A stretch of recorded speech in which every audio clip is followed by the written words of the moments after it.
Okay guys, I want to talk about a couple strategies for making sure that you get hydrated.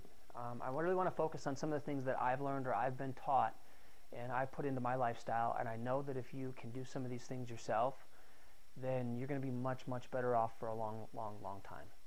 So one thing I did miss in the last video, I wanted to talk real quick about the type of water. You can't just drink any water all day long and say, woohoo, doing a good job, I'm hydrated at least. Because you can drink bad water.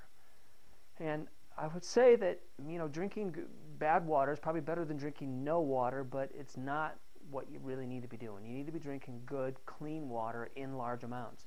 So let's be clear on that. I want to try to provide you a couple of links about the pros and the cons of bottled water versus tap water. We really got to struggle and strive to find some of the most cleanest, purest, highest quality water sources to be putting into our body, and make sure that whatever's in that water is all the good stuff and very little of the bad stuff. Now with that said, let's talk about some strategies.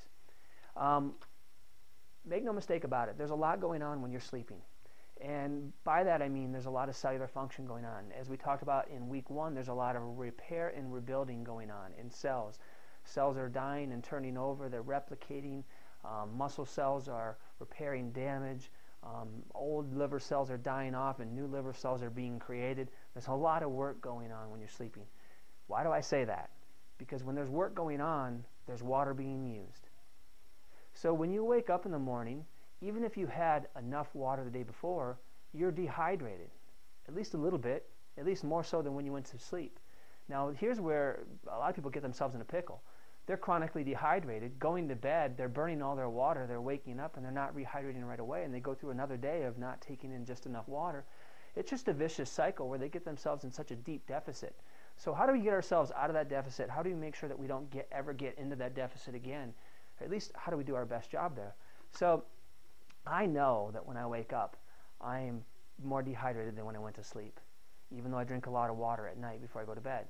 So what I've done is I always make sure that whenever I go to sleep, as we go upstairs to turn out the lights, we carry water with us.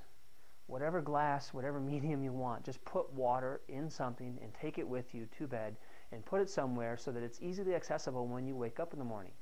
So as we're getting ready in the morning, in and out of the shower, shaving, getting cleaned up, getting dressed, etc., I am constantly reaching for that glass to see how much water I can get in before I actually really truly start the day.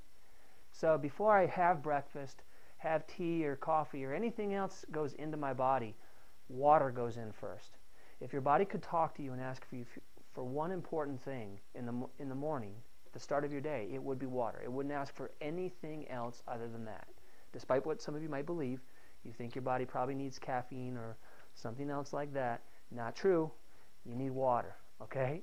So that's number 1 strategy. That's level 1 as far as trying to get hydrated. Try to at least get 1 glass of good, clean, pure water in you before you put anything else inside your body, food or liquid, all right?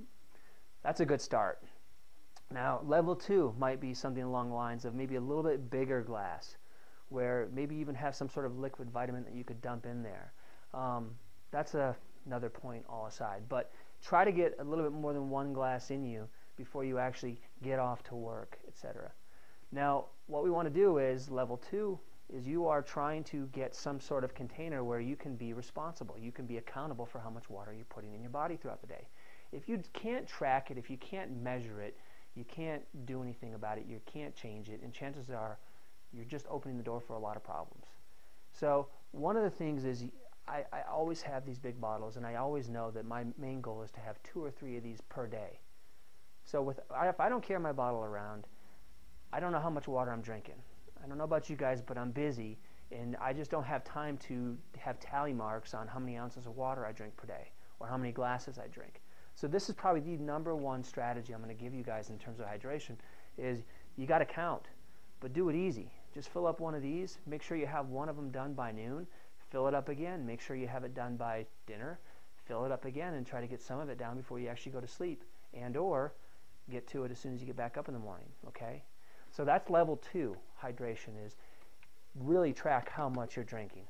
Level 3 hydration is, again, all the aforementioned, but now we want to look at what kind of water are we putting in.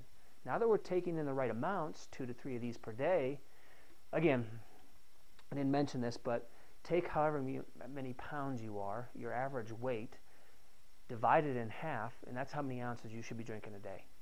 Okay, so that fits into level 2. Now we're really trying to focus on not just starting our day with water, but we're focusing on, are we putting in enough per our body weight? And then the third, level 3 strategy is, how much of it is really, really good clean water? And can we make our water super strong or super healthy? Yes, you can. You can actually put things in your water that your body actually truly enjoys and can do a lot with. You can put lemons wedges, squeeze that in there. What does that do? Well, there's some electrolytes, there's some nutrients in lemons, of course, but it also changes the alkalinity. Yeah, I know. You think that lemons is a citrus fruit and it's acidic, and yeah, it is true, but once you put it in the body, it actually turns into an alkaline ash. And we'll get into that later when we talk about acidity versus alkalinity, health and disease, etc., in terms of foods. But just let it be known now that there are other things that you can put in your water that actually put a lot of minerals in the water and actually restructure the water so it's better absorbed in the body, and it helps move things through the body better. And you can actually put stuff in your water where it will change the alkalinity. So you can make water even healthier than just water alone. Most people think water is water. Absolutely not. There's really, really bad water all the way up to really good water, and there's a lot of variations in between. So you should struggle, you should strive. I challenge you to try to understand, what do I mean by extremely good, healthy water? Now, I'll probably try to give you guys a link or two on this page to talk about some of the products that I take or use. We do have some in the office. You can do your research online, and you should. But what can I do to change the health of my water? Okay. Again, number 3 is at least try to put some wedges in there, if not some alkalinity drops or something like that, the pH ion. We use a lot of that stuff in our office. I enjoy it. I can tell a difference, and you will too. So let's get down below. There's some articles, there's some resources for you to look at, and make sure that you take this week very serious. Good luck.